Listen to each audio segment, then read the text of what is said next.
Hello, people. Hope you're all doing well. So, today, let us talk about some do's and don'ts, or maybe some health tips, or you can say my best practices. Um, Something that worked out for me that I would like to share. But I also want to mention a disclaimer that I'm not a dietitian or a nutritionist. I'm not prescribing or recommending anything in this video. So all I want to share is what has worked out for me in the past, or some topics that I have heard a lot of known and unknown people talking about, and people are interested to learn more about. Okay, so the first thing I want to talk about is what is being healthy. Am I healthy? Do I need to exercise? I'm not fat, or is being lean is only called healthy? So do I have to be size zero, or do I have to have a curvy body or a very lean body to say I'm healthy? Do I need exercise? So my opinion about this is health is never about how you look. How you look is only a bonus, but it's never defined by a lean or curvy body. So if or not we are healthy shows up in a lot of ways in our daily activities. So for example, are you able to enjoy a hike without finding a reason to sit? Or are you able to walk few miles without worrying about a place to sit? Or are you able to do your gardening without any knee pain or back pain? And are you able to carry your groceries with gallons of milk, or maybe water, or maybe a big bag of flour? And are you able to dog walk as your dog wants you to walk as much? Are you able to enjoy with your kids as much as they demand you to play with them, or do any activity, do any physical activity? So these are some of the things that indicate how our health is in our daily routine. So if the answer to all of these is yes, it's amazing, perfect, and that's great. So that's what I call as functional fitness. So health is all about functional fitness. Really, being healthy is being functionally fit to do our daily routine. Or without losing any energy, and maintaining the activeness throughout the day. Now, there's another way to look at it. Think about all the lifestyle diseases like diabetes, or blood pressure, or thyroid, or PCOD, or a lot of young generation youngsters are now suffering with the gastric issues. Now, exercise is actually a medicine for a lot of these conditions. It may not cure completely, but it will definitely improve the condition. So you don't have to. I see people spending a lot of time and energy on hospitals, clinics, therapies, medicines, a lot of medications. So I think if you try to spend some time and energy in working out or exercising for at least 30 minutes to 1 hour a day, it'll definitely show some improvement over a period. And you never know, it might reduce the time and energy you're spending on your medications and hospitals and clinics. So it all depends. Again, everybody is different. So some show good improvement in very quick time, depending on how much workout or how much exercise you're doing, depending on a lot of factors like diet and other things. Now, I want to mention one thing that just happened a couple of days ago. One of my friends, she chatted with me, and she told about her story. And she said, Bhavna, I went for a therapy, but that didn't help. and I saw your video, and that helped me to improve a lot, and now I started working out. I'm so happy to hear that. So all I'm saying is, being lean doesn't define you're healthy, or doesn't say indicate that you're healthy.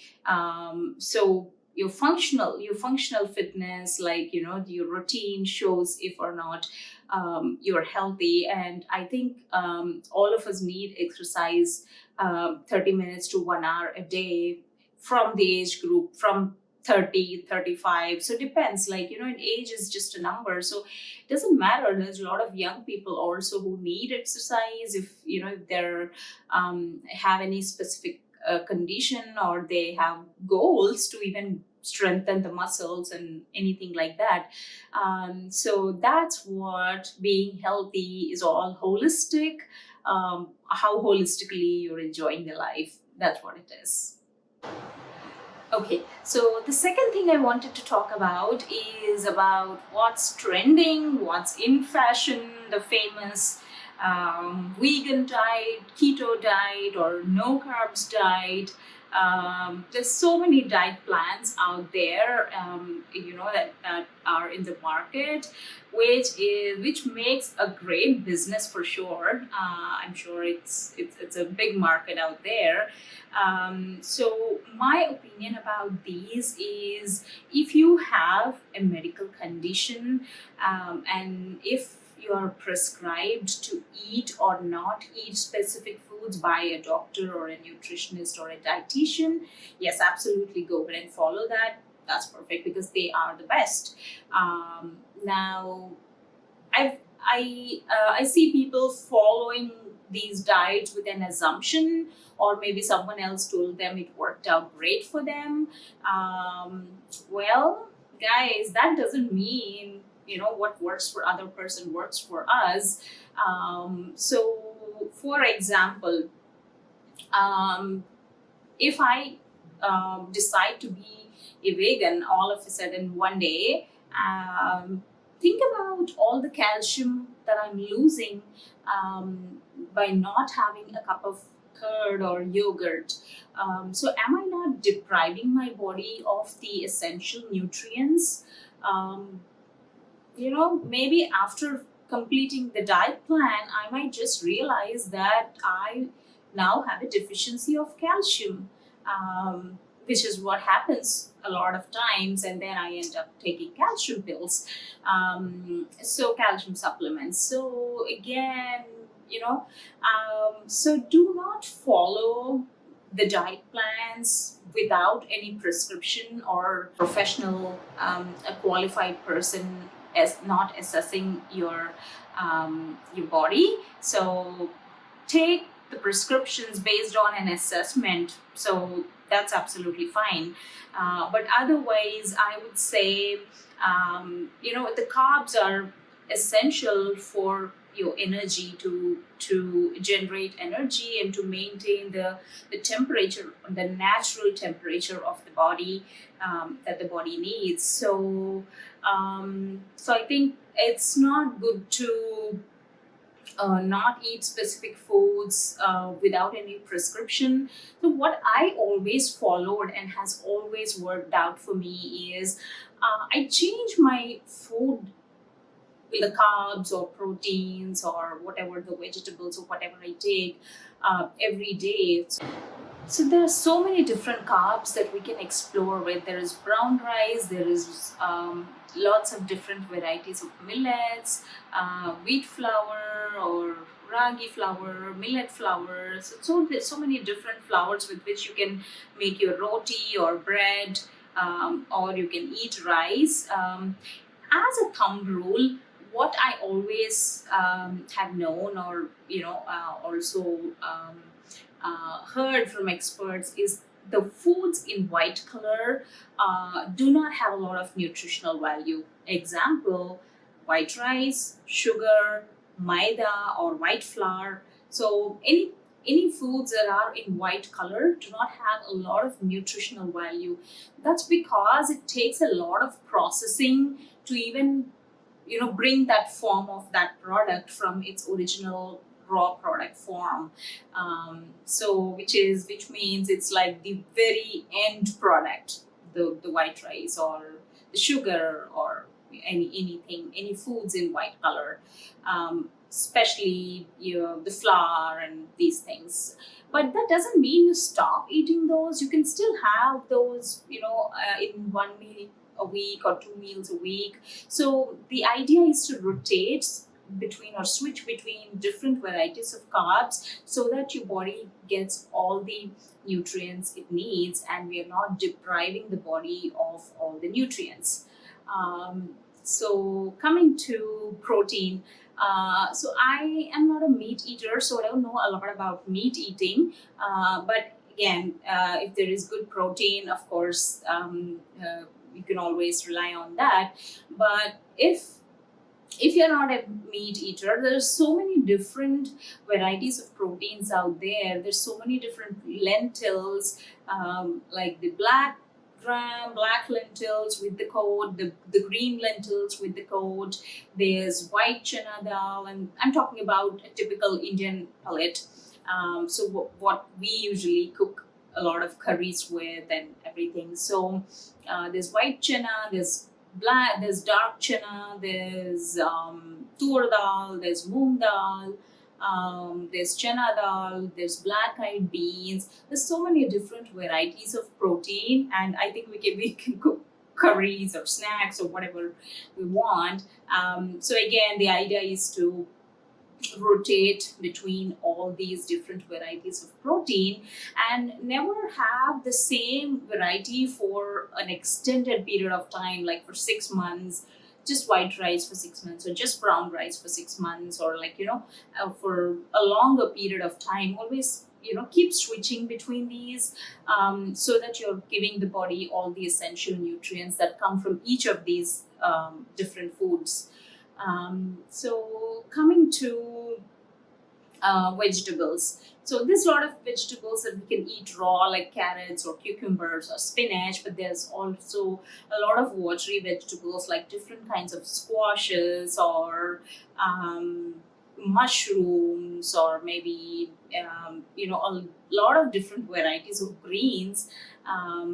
So explore with a lot of different vegetables and different colored vegetables, and do not forget our traditional vegetables. Vegetables like yam, for example, or colocasia, or even tapioca. So the tapioca, they say that the tapioca is very good to strengthen your spinal cord. Um, and if you have heard from any elders, these things are schooled in front of schools, in the olden days, it seems. I mean, I have not seen it, but I just heard. So they just have a lot of nutritional value, so don't ignore those traditional vegetables. So keep switching between all, explore each and every variety of carb, each and every variety of protein, each and every variety of vegetable, in your daily routine. That's the idea. So the idea is to holistically cover all the necessary nutrients. But once there are some small tips, or there are some small things that I follow, for anybody, especially at the from the age of 35. So always eat one spoon less than what your tummy takes. Never eat like stomach full. I think that's the best way to keep a healthy digestive system, a good hormonal balance, and a good overall health. And follow a proper schedule or timings. So if you're eating lunch at 12 every day, you can follow, somewhere 12 to 1 or whatever the times. So follow that schedule and have dinner before 6:30 or 7 in the evening. So I think the timings also matter. And of course, eat when you're hungry and do not eat when you're not hungry. I think these are some of the things that have always worked for me. Okay. And the last thing I want to talk about is about muscle building. So I hear this a lot from trainees or just,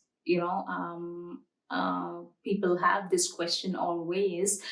Even I had this question when I started working out with weights. Will I build a big muscle that shows up visibly if I start working out with weights? Will I look odd? The answer to that is no. The muscle building really takes a lot of hard work. Guys, people take months and years, professionals take months and years, movie stars take years, and sports people take years to build a muscle that really shows up.